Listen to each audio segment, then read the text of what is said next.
Football বিশ্বকাপের final শেষ বাঁশি বাজতেই শুরু হয় আনন্দ উল্লাস। কয়েক মুহূর্ত পর বিজয়ী দলের অধিনায়কের হাতে উঠে আসে সেই স্বপ্নের সোনালী ট্রফি। কোটি কোটি দর্শকের কাছে সেটি বিশ্বজয়ের সবচেয়ে বড় প্রতীক। কিন্তু জানেন কি, যে ট্রফি হাতে নিয়ে চ্যাম্পিয়নরা উল্লাস করেন সেটি তারা স্থায়ীভাবে নিজেদের কাছে রাখতে পারেন না। আসল বিশ্বকাপ ট্রফির গল্পটা আসলে অনেকটাই ভিন্ন।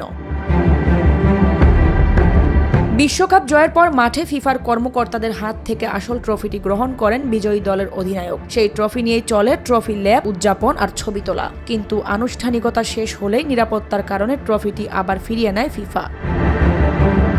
এরপর চ্যাম্পিয়ন দলকে দেয়া হয় আসল ট্রফির হুবহু একটি রেপ্লিকা। সোনা জড়ানো ব্রোঞ্জ অ্যালয়ের তৈরি এই ট্রফিতে বিজয়ী দেশের নাম খোদাই করা থাকে। অর্থাৎ বিশ্বকাপ জয়ের স্মারক হিসেবে যে ট্রফি দেশের ফুটবল ফেডারেশনে রাখা হয় সেটি আসল নয়, বরং আসল ট্রফির নিখুঁত প্রতিরূপ। বর্তমানে ব্যবহৃত ফিফা বিশ্বকাপ ট্রফিটি 18 ক্যারেট সোনা দিয়ে তৈরি। এতে দুজন মানুষের অবয়ব দুই হাতে পৃথিবীকে উঁচু করে ধরে রেখেছে, যা বিশ্বজয়ের প্রতীক হিসেবে বিবেচিত হয়। ট্রফিটির উচ্চতা 36.8 সেন্টিমিটার এবং ওজন 6.2 কেজি।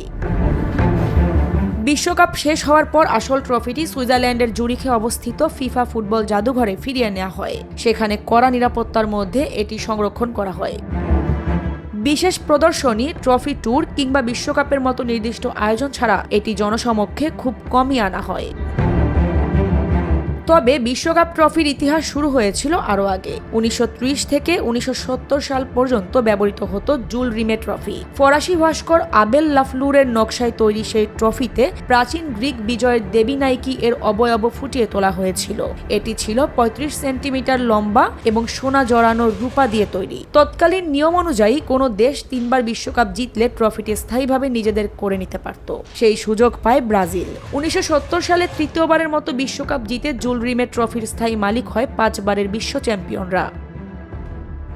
কিন্তু জুল রিমে ট্রফির ইতিহাসেও আছে রহস্য।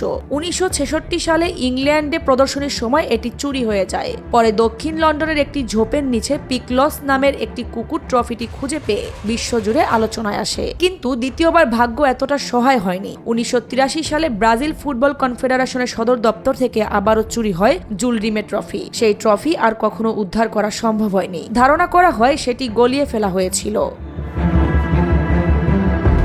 বিশ্বকাপ জয়ের মুহূর্তে অধিনায়কের হাতে যে সোনালী ট্রফিটি দেখা যায় সেটি আসল হলেও তার মালিকানা চিরদিনের জন্য চ্যাম্পিয়ন দলের নয়। বিশ্বজয়ের স্মৃতি তাদের কাছে থেকে যায়, কিন্তু আসল ট্রফিটি ফিরে যায় ফিফার নিরাপদ ভোল্টে।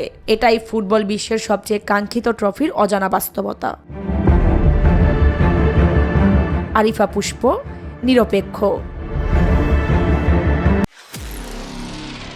নিরপেক্ষ, সত্য প্রকাশে আপোষহীন।